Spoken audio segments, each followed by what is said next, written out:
NCP विधायक रोहित पवार ने महाराष्ट्र की राजनीति को लेकर बड़ा बयान दिया है। उन्होंने एकनाथ शिंदे पर निशाना साधते हुए कहा कि शिंदे केंद्र में अपने बेटे को उप मुख्यमंत्री बनाने की तैयारी में है। साथ ही रोहित पवार ने ये भी कहा, अगर अजित पवार मुख्यमंत्री बनते हैं तो वे व्यक्तिगत तौर पर उन्हें बधाई दे जाएंगे। महाराष्ट्र की राजनीति में बड़ा बयान सामने आया है। एनसीपी के विधायक रोहित पवार ने कहा कि एकनाथ शिंदे अपने बेटे को केंद्र में डिप्टी सीएम बनाने की योजनाएं बना रहे हैं। ये बयान ऐसे समय सामने आया है जब देवेंद्र फडणवीस, अजित पवार और एकनाथ शिंदे की दिल्ली में अमित शाह की मौजूदगी में बैठक हुई है। इस बैठक के बाद महाराष्ट्र की राजनीतिक समीकरण बदलने की चर्चा जोरों पर है। एकनाथ शिंदे ने अपनी प्रेस कॉन्फ्रेंस में कहा कि शिवसेना को किसी भी तरह की समस्या नहीं है और उन्होंने बीजेपी के मुख्यमंत्री पद के उम्मीदवार का समर्थन किया है। इस बयान के बाद अब ये देखना होगा कि महाराष्ट्र की राजनीति में आगे क्या मोड़ आता है।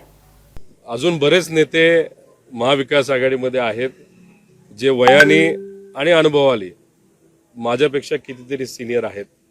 ठीक आहे, कदाचित काही प्रमाणात मी आक्रमक असेल, पण जो काही अनुभव आहे तो सुद्धा गणला जातो।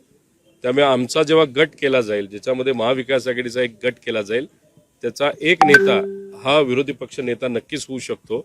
पूर्वी सुद्धा जेव्हा आदरणीय पवार साहेबांचे 43 आमदार हे निघून गेले होते, त्यावेळेस इतर पक्षाला विश्वासात घेऊन पवार साहेब हे विरोधी पक्ष नेता झाले होते।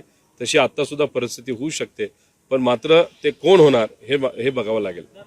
विनंती करतो की जर केंद्रातल्या नेत्यांनी वेगळा काही निर्णय घेतला, तुम्ही भाजपचे कार्यकर्ता असला तर या पवित्र भूमीचे म्हणजे महाराष्ट्रातले तुम्ही नागरिक आहात, त्यामुळे कुठल्याही पक्षाचं तुम्ही असलं तरी चुकून सुद्धा स्वतःवर रॉकेल नाहीतर तुम्ही पेट्रोल टाकून घेऊ नका। शेवटी महाराष्ट्र आहे, त्यामुळे पक्ष बाजूला ठेवा। उगाच ट्विट करायचं म्हणून कुठेही ट्विट करू नका आणि करायचं म्हणून काय चुकीचं करू नका। जर करण्याचा विचार तुमच्या मनामध्ये आला तर फक्त तुमच्या आई-वडिलांचा विचार पहिल्यांदा करा, नेत्यांचा दुसऱ्यांदा करा। कारण का आई-वडील हे अशी लोक आहेत ज्यांनी कष्ट करून तुम्हाला मोठं केलेलं आहे, तुम्हाला शिकवलेलं आहे। नेते कदाचित आज तुम्हाला लय भारी वाटत असतील, पण बरेच नेते फक्त आपला वापर करून घेतात। काही निर्णय घेण्यापूर्वी आई-वडिलांचाच विचार तुम्ही करावा, कारण कदाचित भाजप एक वेगळा चेहरा मुख्यमंत्री पदाला पुढे आणू शकतं अशी संभावना नक्कीच आहे।